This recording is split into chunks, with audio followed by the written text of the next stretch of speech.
So we looked at the gain of the LNA as well as the noise figure of the LNA as a function of omega t instead of earlier as a function of q in, etc. Right? And we found that both the gain and the noise figure are functions of omega naught, the operating frequency, over omega t. So it's a ratio of omega naught to omega t. Right? That is what we found, both the gain and the noise figure. Okay. So in today's class, what we'll do is we will start maybe with a quick review of how you would choose to design an LNA, right? Some kind of design procedure.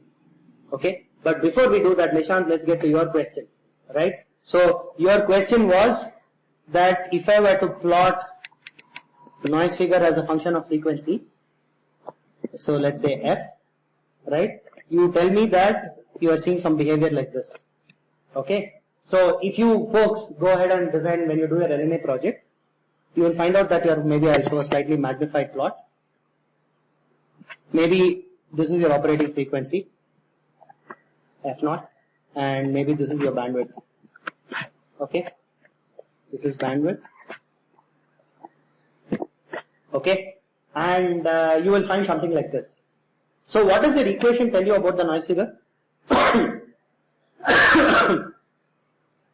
The equation tells you that at f0, at omega naught, right, it is a function of omega naught by omega t. That much it tells you. What does the equation tell you about what happens when you move away from f0, even by a slight bit? Of course, your equation does not tell you, right? Your equation does not tell you what happens. So now we need to figure out. Okay. So first question is, let's go back to, I'm not going to do that analysis here, but let us go back and see what could happen. So our initial analysis did not assume anything, right? Any dependence of actual omega on omega naught. There was one spot where we made that assumption, that was right here. Right here. Oh, this is your gain plot, but it's the same thing. You need to look at both gain as well as the noise figure calculation. The noise figure calculation was up here, I believe. Up here. There were two spots. Remember that noise figure is a function of signal to noise ratio. So you'll have to look at the effect on both gain as well as on noise. Okay, because we were calculating output short circuit noise. Okay, so you have made an assumption here. What this tells you is that VGS itself is a function of frequency inside your band of interest. Right? Now, look at our input resonant network. Right? At resonance, the voltage across the capacitance CGS is Q times the input voltage. That is what is giving you a noise figure advantage for the common source LNA. Right? What happens if you move to a frequency that is slightly shifted from the resonant frequency? What will happen to the voltage across the capacitor? What will happen to the voltage across the inductor? How do you figure out? Huh? It will be lesser than Q. Why?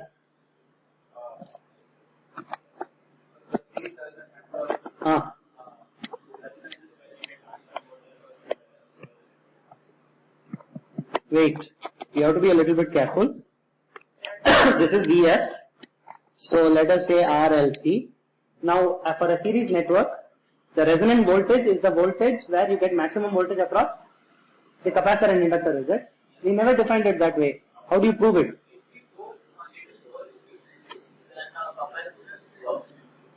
Okay.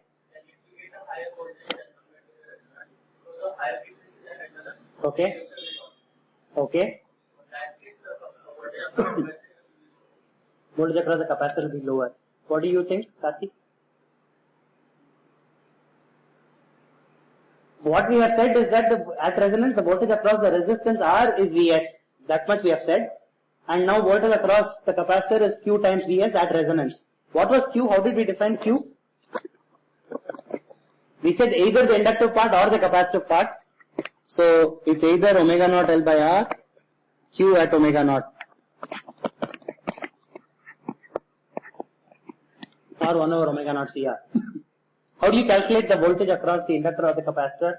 In fact, what will happen if you go to very small voltages, if the frequency was very small, all the voltage will drop across the capacitor, as he's pointing out. If you go to very high frequencies, all the voltage will drop across the inductor. Okay. In fact, so if you move away from resonance, in fact, there is no, for the voltage across the capacitor, there is no specific maximum or minimum. Okay. It increases in one side, decreases on the other side, as you can see.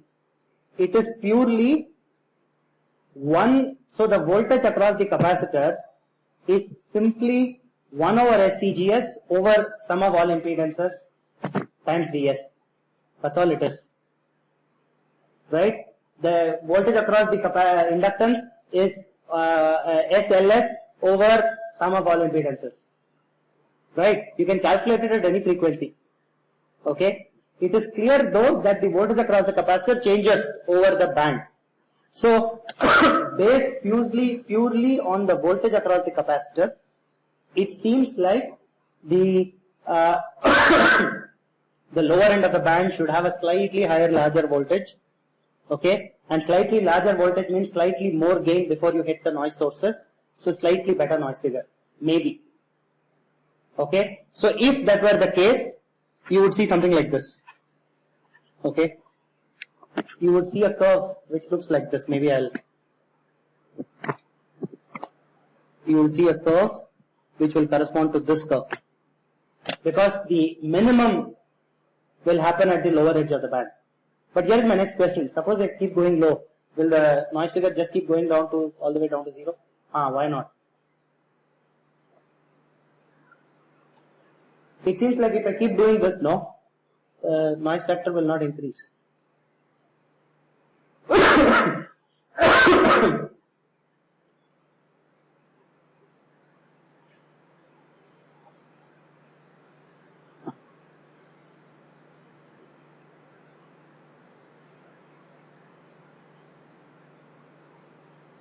So I have designed an LNA for 2.4 gigahertz. I run it at 100 megahertz. Right? What we are saying is that the voltage across the gate. Okay, so matching, most of the power will be reflected off. So that is first thing that will happen. Anything else?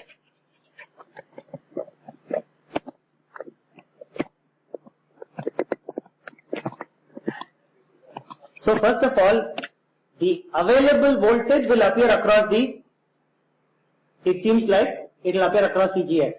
But remember that, so if you consider the system as a lumped system, you are assuming that Vs is a lumped voltage. But actually, remember that Vs is the resultant of the arriving wave and the reflected wave. It's a resultant voltage. Okay. If you have reflections, if you have a distributed system, that assumption is the Vs value of Vs itself will start reducing.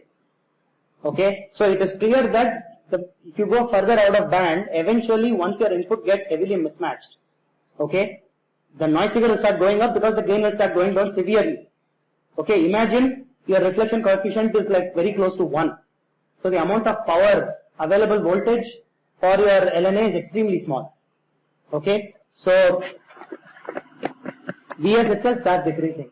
Okay, so that is one effect. You can definitely observe this. You can, by the way, you can run all of these experiments when you start off building your LNA at a very initial stage, when you have ideal inductors, capacitors, etc.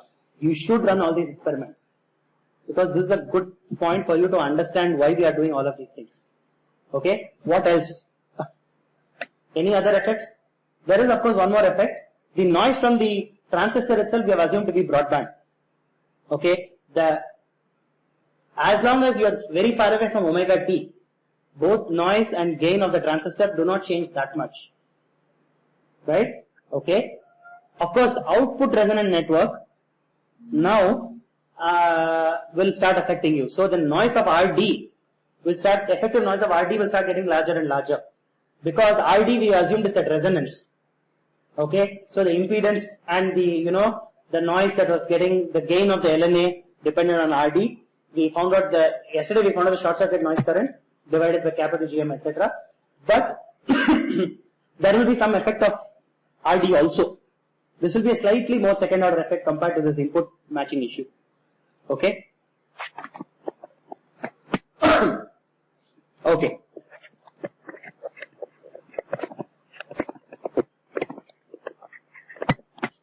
So these two effects will start.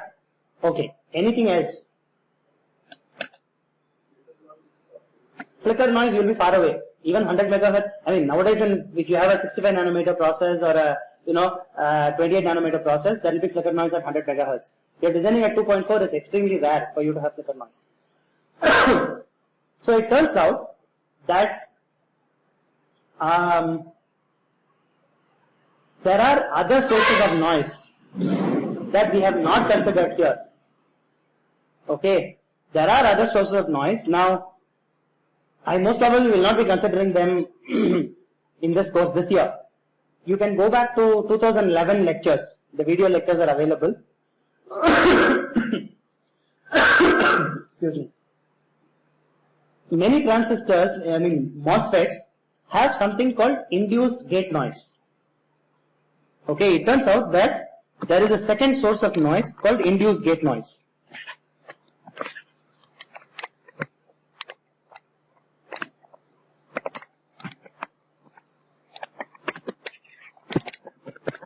I will just point out that this happens to depend on an empirical parameter delta.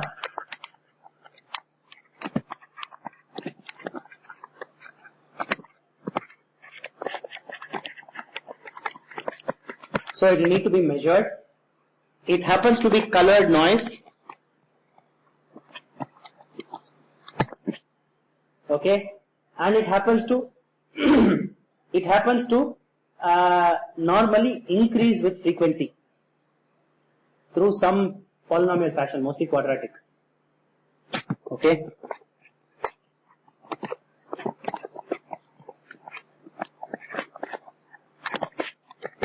And most importantly for us, it happens to be partially correlated with the drain thermal noise. Now that throws the spanner into the works of all our analysis so far. Okay, so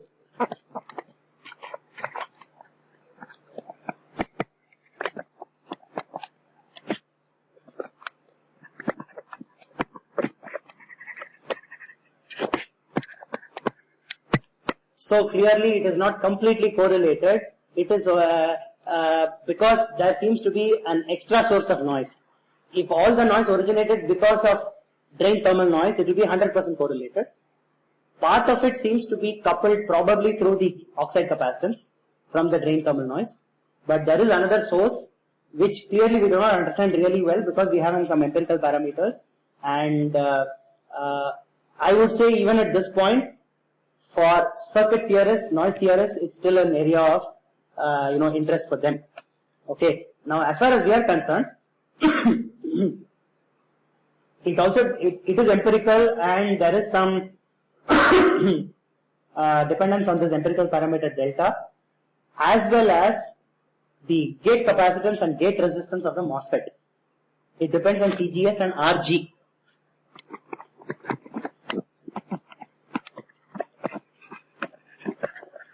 RG is the gate resistance, physical gate resistance. Okay. Now, why does it matter for us? Because as technologies have been scaling, the value of CGS per unit area has been reducing rapidly. Okay. The value of RG has been increasing if you keep length very small. But W has also been reducing for a given GM. Okay. So, the effect of induced gate noise has become lesser, where you can make an initial approximation saying that it's mostly thermal noise, which is why I have stopped teaching it in this course. But if you are interested, you can go back and look at the previous lectures. There are more important things given the limitation on time in this course. We are better off spending those three or four lectures learning about other things, maybe a little bit more detail about mixers and so on. Okay, so that's a trade-off I have made for this course. Okay, yes, you had a question? RG is the series resistance. is the series resistance of the gate. Yes, any other questions? So I will not give you any equations, nothing here. You go back and look at the 2011 lectures. Okay.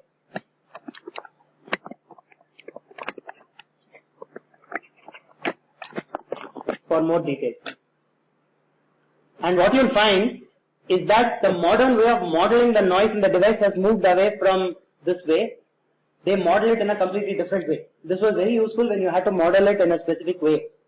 Okay. Now the modern way of modeling the noise has moved away. So that noise does take the frequency dependent of thermal noise into account.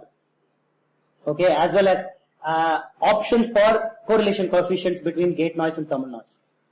Okay. The most importantly, I think the models that you will be using for your projects do not have this induced gate noise. Okay. Just one last point before we move ahead from this. Okay. Because it's partially correlated. Okay. As you can see, the noise figure, if you assume you are limited only by drain thermal noise, seems to have a shape where it's very low at the low band edge and increases. Okay. If you have induced gate noise and it's significant enough, okay, you will find that the point at which input noise is minimum can be completely different from the point at which you are operating on. Okay. You have calculated F0 to be the input resonance, output resonance, etc. That's what we've been assuming is the operating frequency. For a given circuit, okay, you can calculate the frequency or the conditions under which noise figure of the circuit becomes minimum. Okay. First of all, the noise figure of the circuit need not be minimum at the same point at which S11 is minimum, for example. Okay. So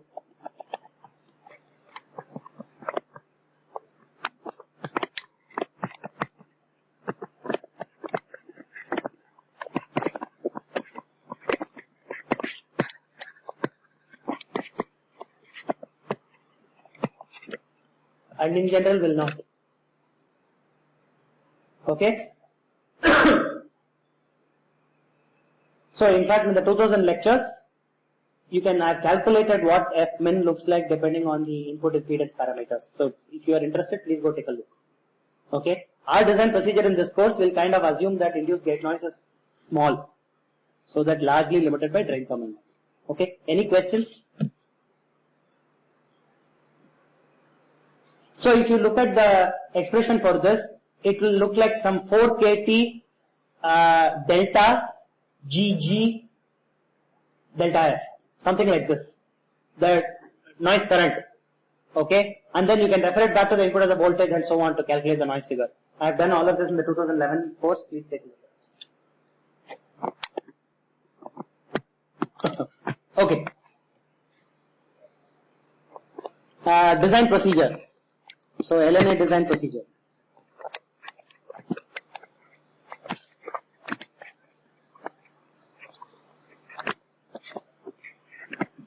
Okay. So what would you do first? So in fact, let me draw the circuit again so that we are aware of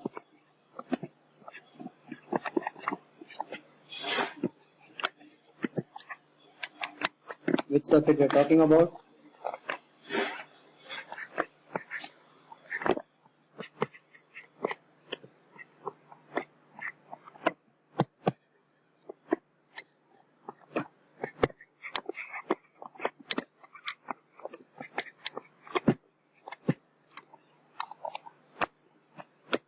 Actually, I won't add this for now.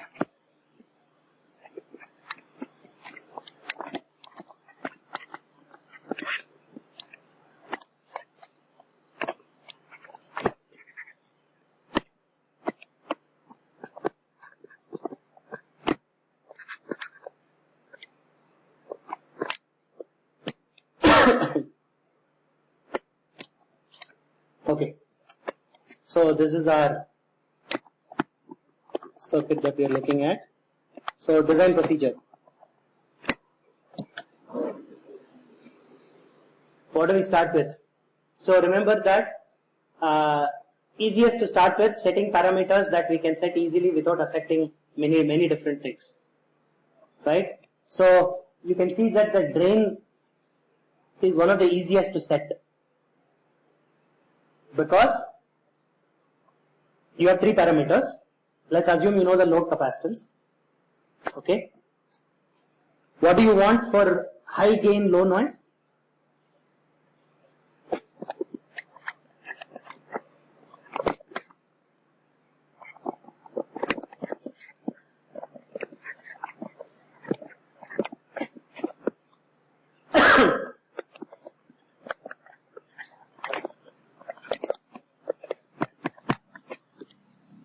So larger RD leads to larger gain as well as lower noise figure, everything else being the same. We saw that in yesterday's class, right? So you should be trying to maximize RD first of all, independent of what LT and CD values are. You should be looking to maximize RD, that much you know. Lower noise figure, higher gain. Okay, fine. How high can you go? Can you just increase it to, if you had the option of having a Q of 100, would you choose that?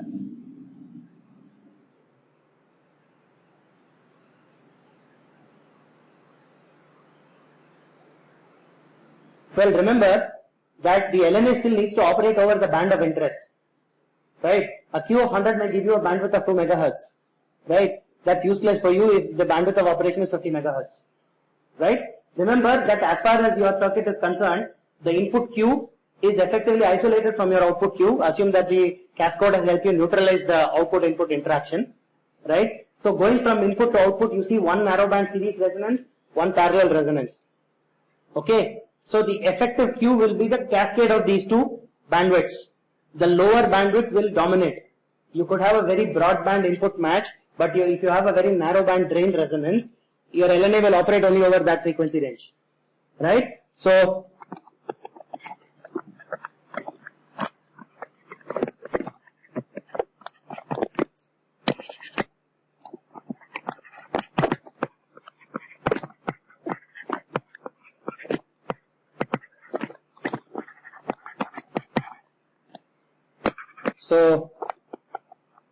it should meet the bandwidth requirement of the LNA. Okay. So obviously then under that constraint you choose RD large enough such that the Q, which is omega naught over bandwidth, is met for the output resonant network. Okay. Based on that you choose LD and CD.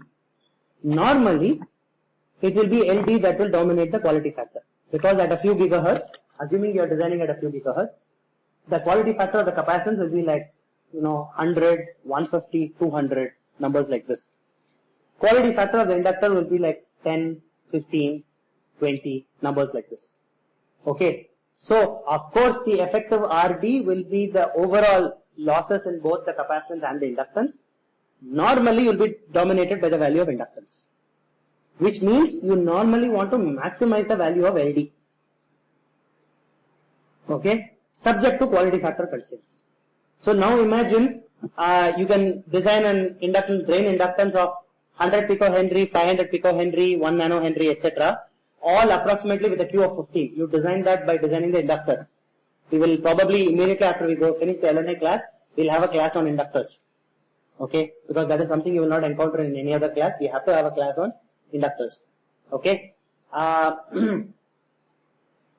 Let's assume you can hit a Q from, let's say, 15 to 20.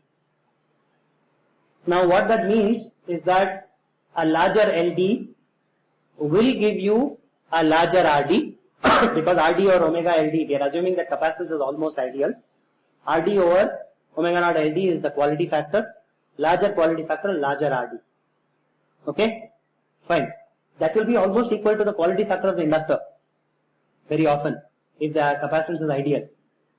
Okay, if the omega naught by bandwidth is 5, there is no use choosing inductor of quality factor 20. Very possibly.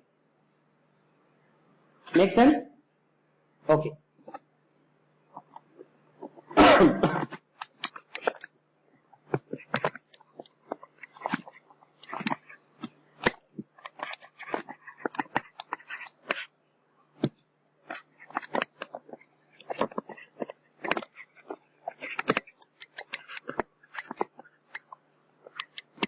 So that is the first thing. This you can set independently. What do you touch next? Yes.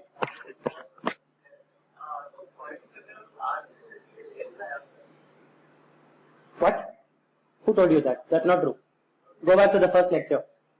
Okay? For a series resonant network, it's omega naught L by R. For a parallel resonant network, it's R over omega naught L. Okay? So, this is the parallel resonant network. Okay? What do you do next? Of course, now you can also set the input Q. Yes? It need not be. So, CD consists very often of three components. One is the parasitic capacitance, drain bulk capacitance, drain gate capacitance of M2. Okay, so maybe I'll note that down here. So,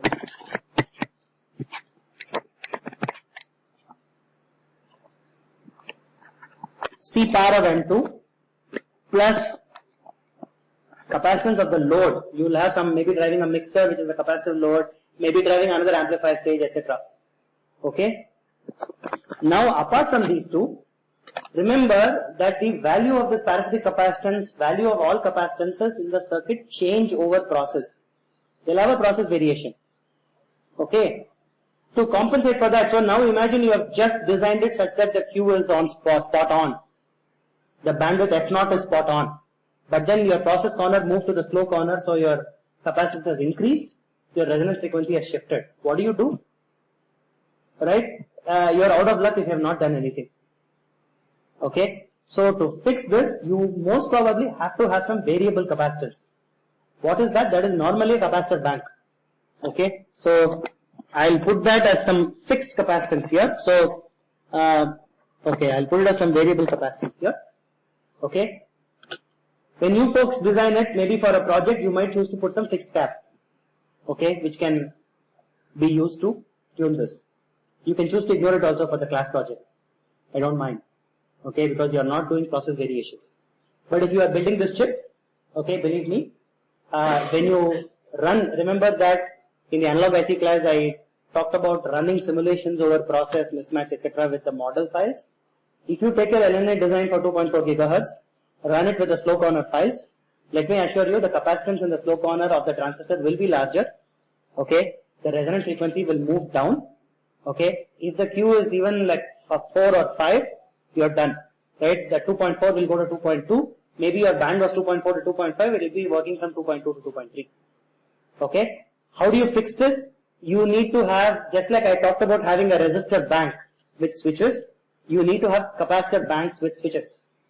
You will have some fixed capacitance and some variable capacitance. For the nominal kernel, you will set it to the mid code. Okay, you will have maybe a C tuner circuit which will read what the corner of the capacitance is and then choose. Okay, or you may do something even simpler. You may choose the, read the output gain of the LNA somehow by reading the baseband voltage, and then maybe you have a power detector. You read it back and then make a choice. You find out the resonant point, choose the maximum power. You can have all kinds of ways to do this. Okay. Does that answer your question? Huh? Of course, RD is parasitic. If you had an ideal tank, you had an infinite RD. Yes. So every year, you are right. Every year people do this in project. They add a physical RD, which is okay as long as you remember that RD stands for the losses in the tank. If you are actually building this, nobody would ever add a resistance. Imagine now you are designing a circuit that you are going to tape out. The inductor will be modeled, okay, in the design kit itself. You do not add any other resistance apart from the inductance and the capacitance from the design kit, from the library. Okay, because the Q of the inductor will already be modeled inside the inductance model.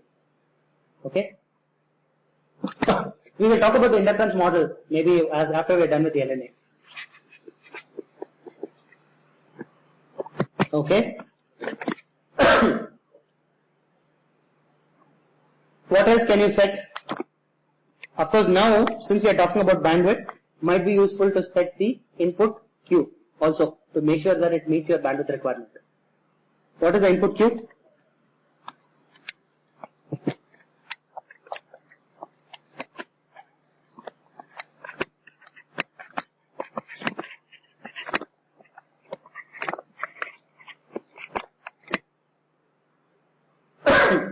Right? What was Q in?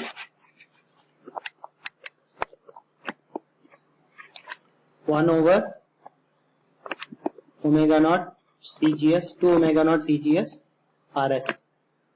Okay. Once you know omega naught, you know RS.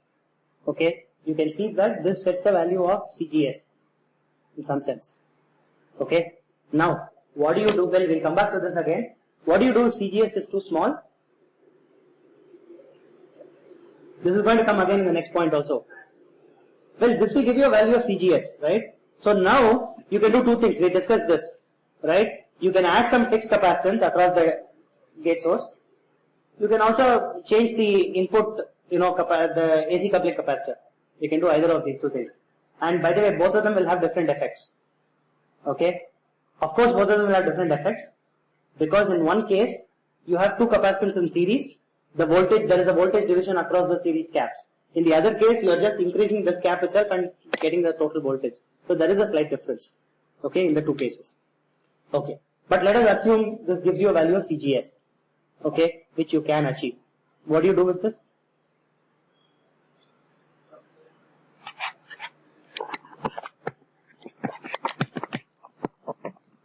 First of all, you start by setting L equals L min. Why would you want to slow down the transistor? You saw that the transconductance of the transistor as well as the noise figure depends on omega t. Smaller L, larger will be the value of omega t. Okay, let me assure you of that. Right? From the raw device perspective itself, the transit time of the electron from the drain to source, right, starts getting shorter, smaller and smaller as you keep decreasing the length. Right? So, okay.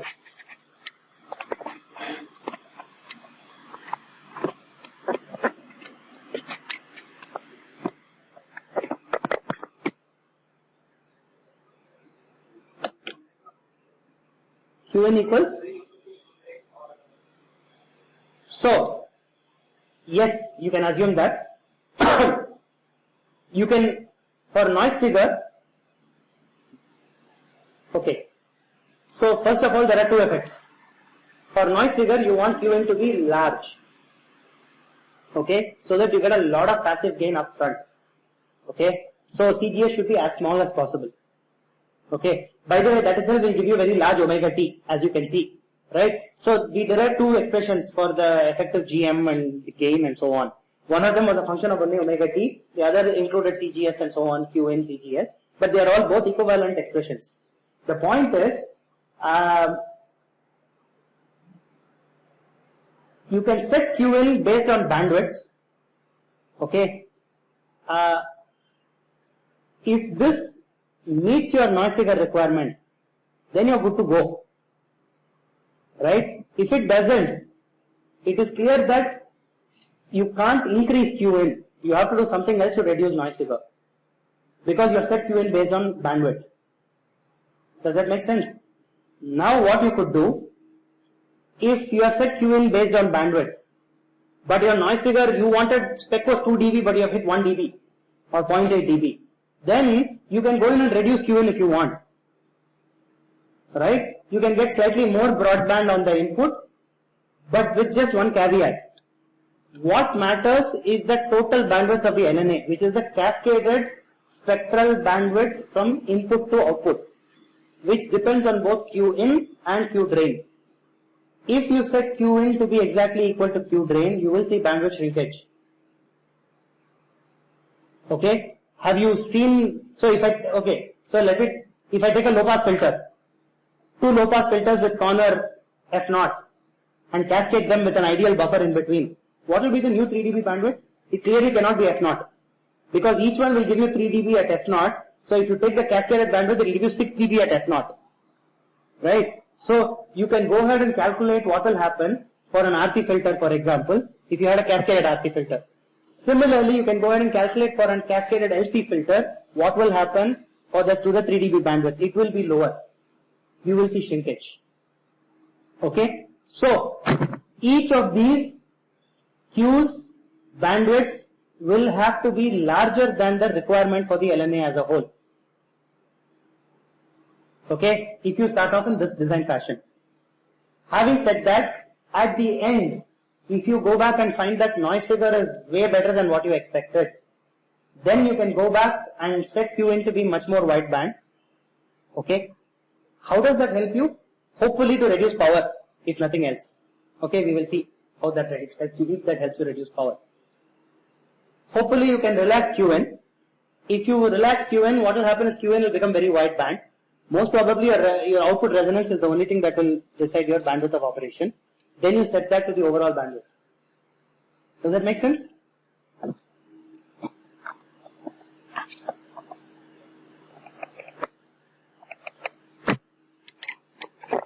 Okay, so you set W. What do you do next? So you have W over L of M1. Of course, a very good place to start.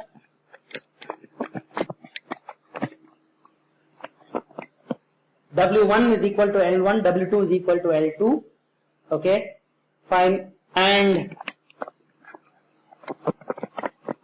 because this is an LNA, you do not expect a lot of swing at the output. The output can swing about VT if you set VBD to VDD till the cascade goes into triode. That's a lot of swing. VT is about like several hundred millivolts. The LNA is receiving a few microvolts or tens of microvolts at its input. Its gain is like 10 or 20 or 30. Okay, so your output maximum swing will be only a few tens of millivolts at the output of the LNA. So you are perfectly fine to start by setting the gate of the cascade to VDD. Okay, okay. What is left now? Yes.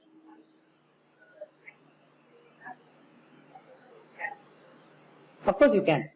This is just an initial starting point. What would you choose? Your final design may not have it equal. Okay. Now what will happen is that remember that we have made several assumptions. We have assumed that GMRDS is very high. We have assumed that most of the current, signal current, does not flow back through RDS of M1. Okay. We have assumed that most of the signal current does not circulate back, most of it goes up. Alright?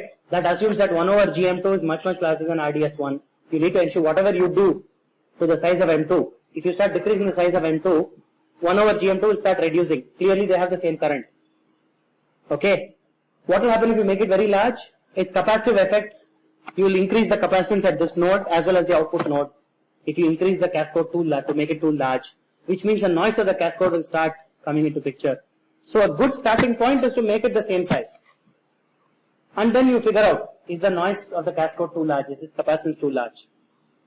Or GM-RDS is too small? Or we assumed it's 1 over GM. But the RDS is so small that RD reflected back starts affecting your input impedance. That is also possible. Okay. There are various second order effects possible. Okay.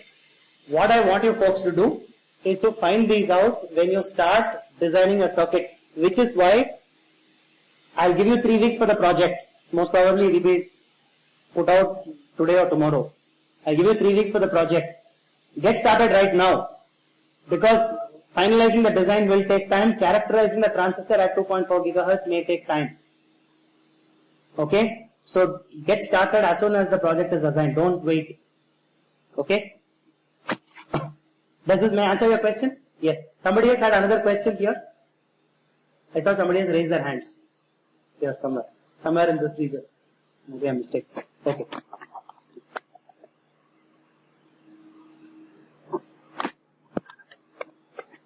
Okay. So what all things have we set? W and L of every transistor has been set. Bias voltages has been set, VP2. LS and LG have to be set. What do you do for LS?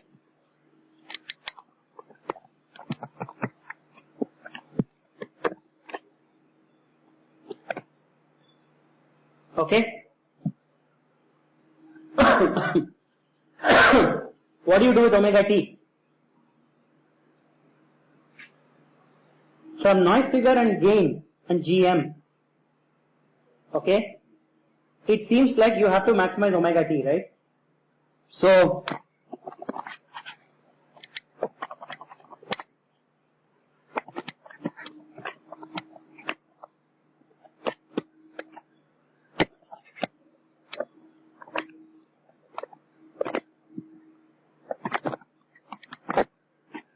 you want to maximize omega t to minimize noise figure clearly. Okay. So let us say you do that. How do you maximize omega t? Huh? I didn't hear what you said. Minimize CGS. What did you say, Nishan? Minimize resistance. Oh, LS. Minimize LS. But LS value is set by this equation, man. Omega t is a function of the device.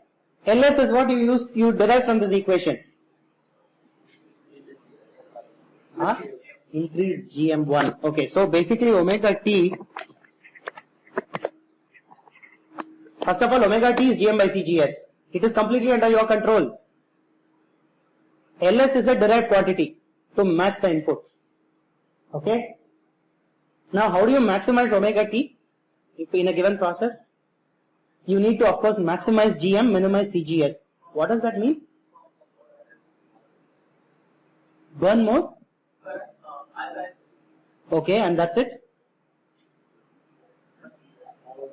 Increase sizes. Okay. So, what happens is, so let us say I start increasing W. Let's say L is equal to Lmin. I start increasing W. Right? What will happen to CGS? It will increase linearly with W. What will happen to GM? If for a square law device, it increases quadratically.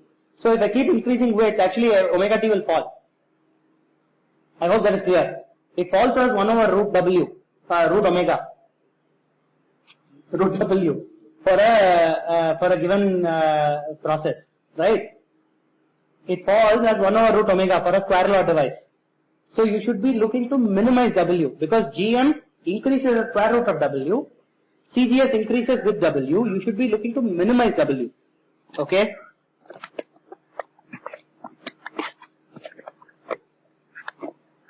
Okay? What this tells you is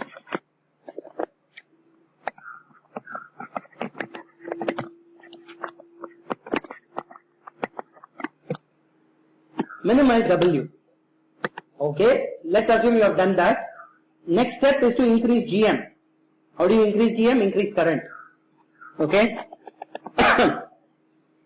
So that is the second step.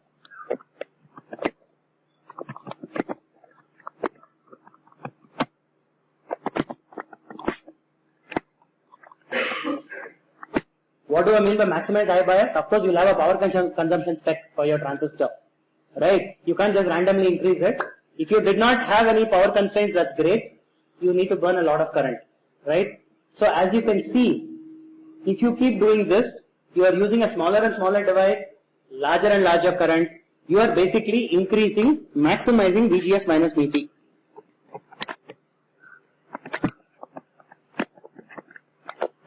Can you see that? Larger VGS minus VT will normally give you larger FT. If you take a very small device, burn a lot of current, you have a very high current density, which means very high overdrive, VGS minus VT. Okay, so if you bias the transistor such that VGS minus VT is very large, take a very small device, burn a lot of current, you will see that omega t will start becoming larger and larger. Of course, there are certain limits, right? There may be power consumption limits. You may also reach a point where VGS is larger than VDD, which is not potentially possible. Okay, you have to stop that. You can't do anything. Okay. So you can't just randomly keep increasing current also. Okay. That will give you the largest FT possible, achievable in a given process. Let us assume you choose that. Okay.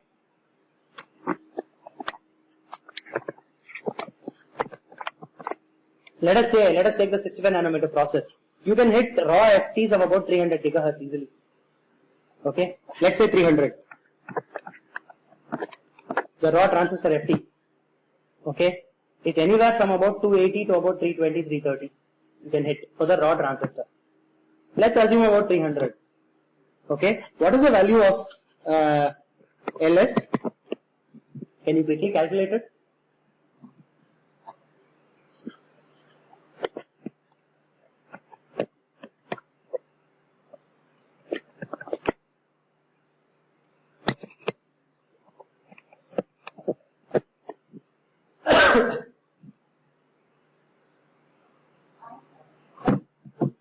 Point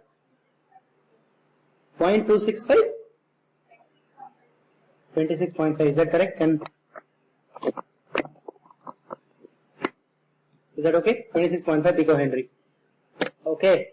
Now it turns out that this inductance is so small that parasitic inductances can become of the order of this inductance. Right? This is too small. Normally you want to be, for the gigahertz range of operation, right? You want to be of the order of, 80, 100 picohenries. So what this is telling you is that the transistor is too fast. You will intentionally have to slow it down. Okay, that's what this is telling you. Because it is physically not possible to reliably make an LS, an inductance, that will be exactly equal to 26.5. Okay, you may be limited by this. So, because RS is fixed, you will be forced to reduce omega t.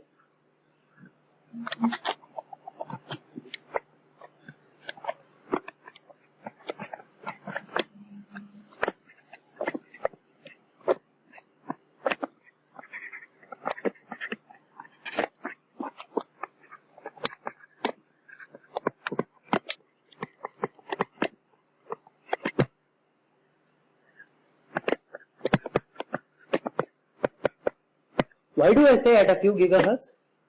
The reason is very simple. Whenever you have a frequency of operation, you have some ideas about what the distances, what the sizes of your circuits will be, what the distances, routing lengths and all will be between different circuits, between different components of the circuits and so on. Okay. So at a few gigahertz, the parasitic inductance can be high.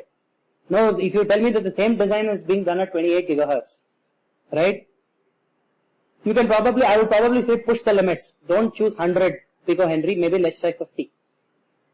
Okay, because I'm going to try my best to scrunch all the components together, all the circuits together to a point where parasitic inductance is as small as possible.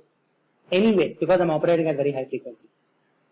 Okay, so that's why I say at a few gigahertz you choose about 100 picohenry. That's a good number to pick.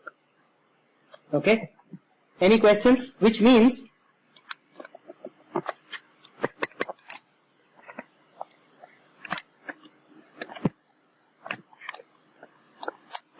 so you need to choose an FT that is approximately 1/4 of this, which is about 75 gigahertz. So you should assume that your noise figure is correspondingly going to get worse and so on. Okay.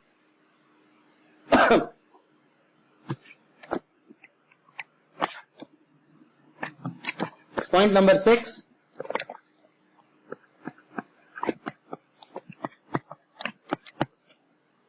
Choose LG based on F0.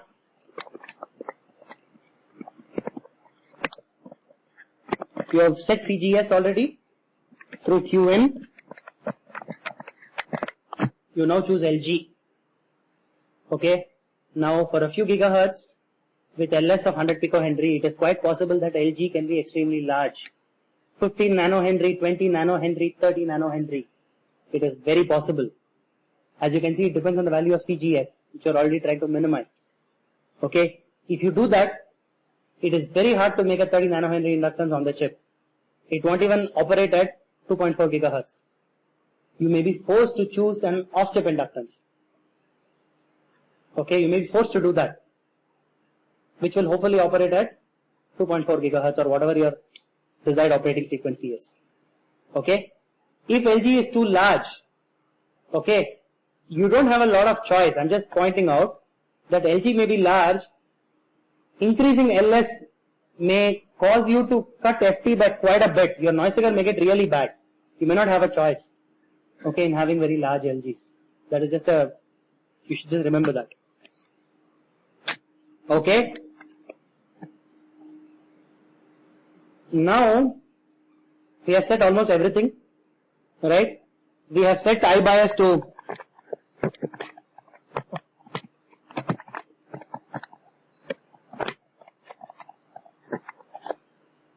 maximum allowed I guess I'll write it differently. You set it based on your power consumption spec. Start from that. Okay. So now you have set all sizes, all values of components.